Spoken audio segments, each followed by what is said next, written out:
Dauya na vapo. Silent connection. Silent connection. Bad company. Ramba muchetamba masnuka. Mokaita sekutamba nokubuka. Carry one, ini ndichikanda majoka. Enda kwa mnoda mchetaura sa mnoda. Kata sekutamba ini ndo kuzora poda. Ini nizangu ndichizova ungebada. Mbada.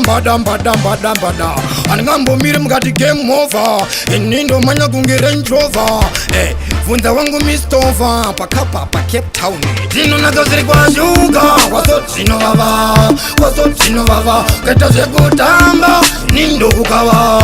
Diri kawa. Nakaziri kwa shuka. Kwa sotino baba. Kata sekutamba ini ndo kukawa. Kukawa kuita kunge kawa. Sakandati mufra nurova riri bedi company. Se uchida kudaro iwe mazamani. Tauya kuno kutitiva kakambani. Iwe wakuda kutudiba style ni patani. You know for bwende.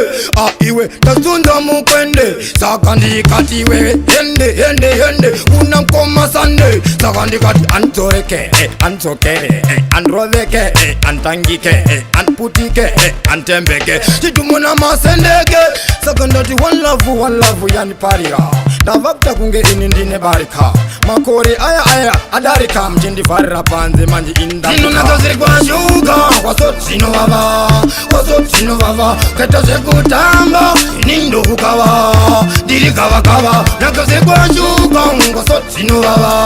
Kwa sotino baba. Kata sekutamba inindo kukawa. Kukawa kuita kunge kawa.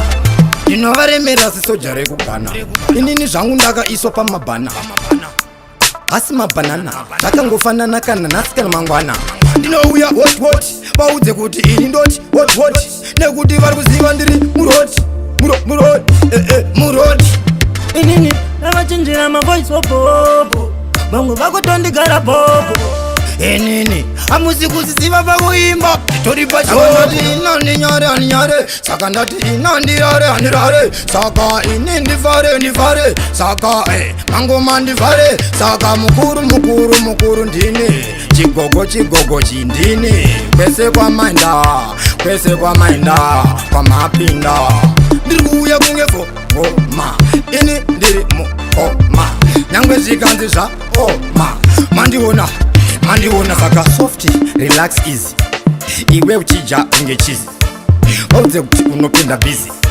Nekuti race and mizi.